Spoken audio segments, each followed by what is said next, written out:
Hello, my name is Omar Kholeif, and I'm standing or sharing space with this painting called Leave to Cool by the artist Lubaina Himid from 2020. The picture has lived with me in various guises and capacities over a period of time, and it is featured in an exhibition that I've organized and curated called In the Heart of Another Country, the Diasporic Imagination Rises at the Sharjah Art Foundation. And we're here at the sort of beginning, if you will, of Gallery 3, which is one of our iconic buildings in this square in Al Mureja in Sharjah's heritage area. The story of this painting for me, I suppose, is that I was obsessed with this artist, Lubaina Himid. In 2020, pandemic lockdown, I was congratulating Lubaina on being probably, maybe, the first Black woman painter to have the cover of British Vogue. And I asked her what she was working on, and she mentioned that there was this painting that she was struggling with. And I asked her the name, and she said it's called Leave to Cool. And what really captured me was the fact that there are these two figures who seem to be, as Lubaina would say, trying to hold space together. This figure, this male figure on this chair, almost vulnerable, leaning, his hand outstretched, but the figure in the almost kind of like luminous green jacket isn't quite reaching out. And I'd totally forgotten, well, it was a pandemic and we weren't actually able to be socialized. Maybe it's a reflection on that. Maybe it's not. Lubaina actually, I mostly knew for painting portraits of women, recasting figures who were excised from art's history. So I was very intrigued to see male characters in her work. And in a way, it's about, for me, two figures who are unable to perhaps share space, not only because of the fact that they are in a pandemic, but it might have to do with their desire, their social status, their class. Because when I think of it, I see this figure draped in a cloth that has one of my favorite things in Lubaina Himid's paintings, these textile references, which reflect her greatest influence, which was her mother, who was a textile designer. But he's draped, he's clothed, we do not truly see his person, actually. But here, this gentleman, there's these kind of almost hard edges around what seems to be a very pristine, very elegant suit.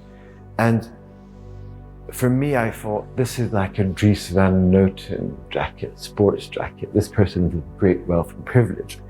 And I also noticed that his lip, it took a really long time, his lower lip was like, had this kind of abundance to it.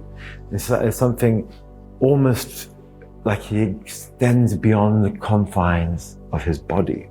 So in '97, Lubaina visited Zanzibar for the first time as an adult and encountered aspects of her mother's life, but also her own life, including features such as the tiles and the architecture, which manifested in these paintings that now in 2023 will be coming together in a constellation actually here at Sharjah Art Foundation in the architectural scenography. One of the things that Lubaina often had said, because I asked her once, I said, you often paint the sea.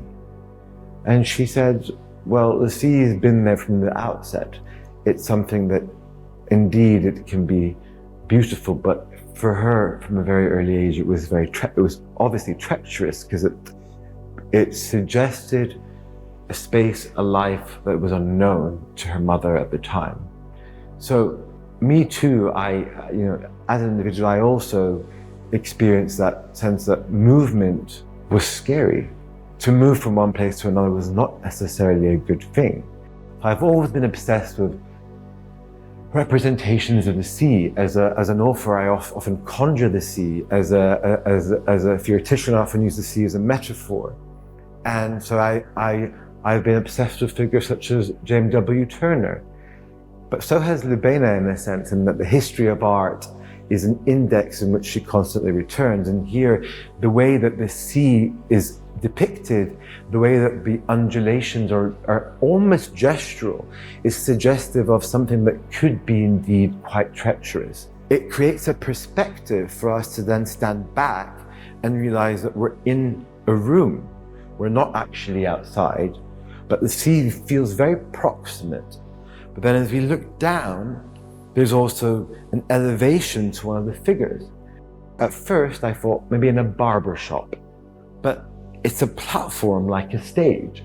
And I remember, well, Lubaina actually studied theatre design at Wimbledon School of Art and began her career making cutouts for restaurants such as the iconic Tutton's restaurant in Covent Garden. When you work with an artist over a long period of time and you also develop a kinship with them, it actually sometimes becomes more difficult to ask the very basic questions of what is this about? Because you're embarrassed. You're like, I should know what this is about. As I was drafting a proposal for a project, I said, so what is the work about? And I think it helps me understand the context of this painting very well. In that Lubaina articulated, her work is about that liminal or in-between space of a question. And so in a way, the paintings become kind of stages, scenographies, for the spectator to bring their own personal sense of being, if you will, to consider the scope of the question that anchors these characters. And of course, they are black figures, which is almost implicit, like for us here in the UAE is not something that I even think about. But in Britain, when you think of museums, yes, it is rare to see two black men vulnerable together, holding space or trying to hold space together. This is about kind of interiority of feeling, the inner feeling to invoke the German expressionists, for example. But it's also about this very idea that all the world is an opera. In a sense, Lubaina was very influenced by opera at one point in her life and has continued to be a fan of operas. And I said, why would you like opera? They're often sexist, they're problematic, they're part of there's a colonial legacy to opera. But it's not the operas themselves necessarily, it's that heightened emotional sense of feeling that is evoked by an opera, which is the idea that we as individuals have all these turmoils that we often keep private, but they often then mesh up and they constellate, cluster and explode in us.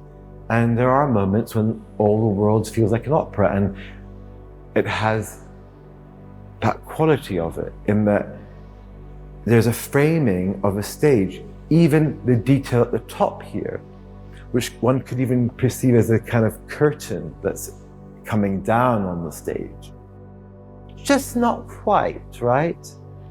But then the color schematics are very particular because they also invoke not only her mother's interest as a textile designer in certain kinds of color, but also Lubaina and her mother's visits and interest in visiting East African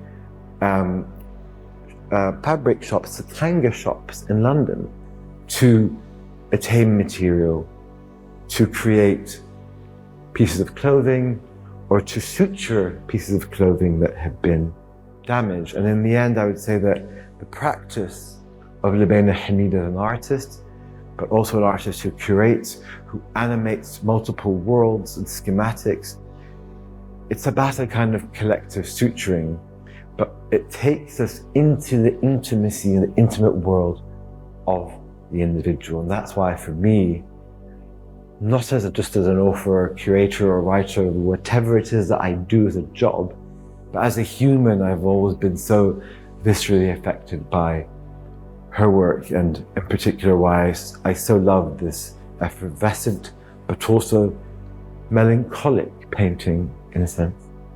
Thank you.